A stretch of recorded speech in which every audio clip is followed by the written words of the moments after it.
Hola, mi nombre es José David Fernández, estudiante del grado 10A. Hoy vengo a evaluar la validez que tendrían las ideologías de Hitler, pero para llegar al poder en la actualidad y en el país que a mí me tocó, que sería Polonia. Bueno, sabemos que en el siglo pasado, tanto a principios como a mediados como a finales, ocurrieron multitudes de eventos los cuales llevaron a cambios drásticos tanto en ideologías como en situaciones de cada país. Entre estos eventos encontramos guerras mundiales, crisis económicas, revoluciones, carreras espaciales, golpes de Estado y muchas otras cosas más. Bueno, iniciamos diciendo que a principios del siglo pasado hubo una gran guerra denominada como la Primera Guerra Mundial.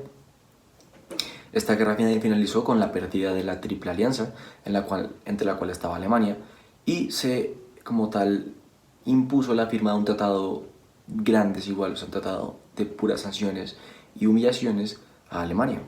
Alemania lo tuvo que firmar porque estaba perdiendo la guerra y era la única forma de, como tal, hacer un armisticio, dejar que todo el mundo dejara de pelear.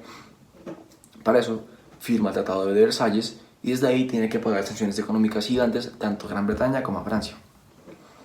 Por esto se forma el plan Dewis, porque Alemania no tenía suficiente economía como para pagar reparaciones de guerra y sanciones económicas del tratado, no tenía suficiente economía. Por lo tanto, Estados Unidos pagaba un préstamo a Alemania con el que Alemania utilizaba para pagarle a Gran Bretaña y a Francia. Eso es conocido como el plan Dewis. Este plan se destaca porque principalmente Estados Unidos es el beneficiado, ya que Estados Unidos le presta a Alemania, Alemania le paga a Gran Bretaña y a Francia, y estos dos le pagan sus deudas a su vez a Estados Unidos, lo que ocasiona un ciclo vicioso en el cual Estados Unidos siempre va a ser el ganador y Estados Unidos va a recuperar su inversión, o sea, es como dar su préstamo con intereses, más la paga que le están dando los países que son como Gran Bretaña y Francia. Debido a esto en Estados Unidos pues hay una gran subida de la bolsa de valores, o sea, eso es algo que está increíblemente alto en ese tiempo. Y esto es todo perfecto hasta que en el 1929 cae la bolsa de valores de Wall Street en Nueva York. Al caer, pues cae la economía de Estados Unidos y por lo tanto, por consistente, cae la economía de Alemania, lo que ocasiona que Alemania otra vez entre en crisis. Eso pasó en el 29, sin embargo, desde el 24 venían ocurriendo sucesos como tal de que Hitler sale de la cárcel con su libro ya hecho, su libro de ideología del partido nazi ya hecho, y lo pone a prueba. El partido nazi, que se caracterizaba por ser antisemitista, anticomunista, antidemócrata, nacionalista, antiliberal, antipacifista y anticapitalista, es el que se destaca en esa época. Se destaca porque Hitler, siendo la cabeza del partido, llega en el momento de crisis a Alemania y le dice: no, tranquilícense, yo voy a hacer que esta crisis pase, voy a hacer que Alemania sea nuevamente una de las potencias mundiales más grandes, inclusive la más grande, pero para esto tienen que seguir mi ideología. Y la gente dijo: uy, sí, si estoy viviendo tan mal que ni siquiera puedo comprar un pan, ¿por qué no puedo confiar en él? Si él dice que va a mejorar todo. Entonces pues él empieza a decirles que no, que los judíos que son el problema porque ellos son los que siempre han ocasionado las guerras, siempre han ocasionado los préstamos fallidos y que tienen la economía alemana por el piso. Y que todo es culpa de los judíos, todo es culpa de las humillaciones que les pusieron. Así el pueblo alemán como que se empieza a venir arriba, vota por él y hace que él sea canciller. Bueno, es nombrado por canciller por Paul von Hindenburg. También en 1933, cuando Paul von Hindenburg va a morir, Hitler, tras la reconstrucción del Reichstag, se vuelve presidente y dictador, que era la democracia principal, democracia de Alemania. Entonces, como es presidente y canciller, ya como tal es el máximo líder alemán, controla las fuerzas armadas, controla el poder político, controla todo lo que quiera controlar en Alemania. Ahora, actualmente sabemos que no se está viviendo ningún tipo de crisis así, especialmente en Polonia, porque yo estoy hablando de Polonia. Según la embajadora Beata Wogna, desde que finalizó la época comunista en Polonia, su economía ha ido a mejor.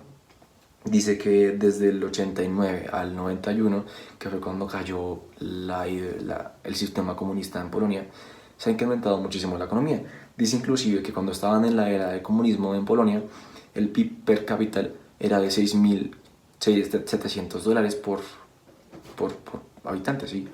Ahora el PIB per cápita de Polonia es de $27.000, lo cual quiere decir que ha mejorado muchísimo su economía. Y al contrario de Alemania, que estaba en una economía pésima para la época, Polonia está en una economía bastante buena, bastante estable. Lo que quiere decir que por ese lado no va a haber ningún tipo de igualdad, pues sí, de igualdad ideológica para que llegue una persona parecida a Hitler al poder, por ese lado. Ahora, el presidente de Polonia actualmente es Andrzej Duda. Andrzej Duda. Es del partido de Ley y Justicia, es el partido PiS, por sus siglas resumidas en polaco, que no sé el nombre, no lo puedo decir porque es polaco. Es un partido nacionalista y conservador, así como el partido nazi, que también era nacionalista. Sin embargo, esto no quiere decir que vaya a ser como un partido nazi, porque pues, aunque es conservador y nacionalista, no quiere decir que también sea antisemitista, que sea anticomunista, que sea antiliberal, antidemócrata, no es eso. Polonia se encuentra en una democracia parlamentaria actualmente, la cual es bastante estable. Eso quiere decir que por ese lado tampoco va a llegar a ningún tipo de igualdad en los partidos. Entonces el partido nazi y el partido actual de Polonia no se están encontrando como tal, no se están complementando. Lo que quiere decir que no son parecidos y que por ese lado tampoco va a llegar al poder ningún tipo de ideología de Hitler en Polonia. Ahora, claro, Polonia tuvo crisis, claro que tuvo crisis. Cuando estaba en la época comunista, tuvo crisis. De hecho, según la misma embajadora, Beata Wogna, en el golpe de Estado de 1981 ocasionó pues principalmente la caída del comunismo en Polonia, que fue lo que mejoró principalmente todo. Y ahora finalmente tengo que decir que según Carlos López, un profesor del Departamento de Relaciones Internacionales, este partido de PiS es algo que pues está actualmente estable, que se ve dirigido por principalmente el presidente, y pues esto quiere decir que está actualmente de una forma u otra muy lejos de ser como era la Alemania nazi. Aparte, Polonia pertenece a la Unión Europea.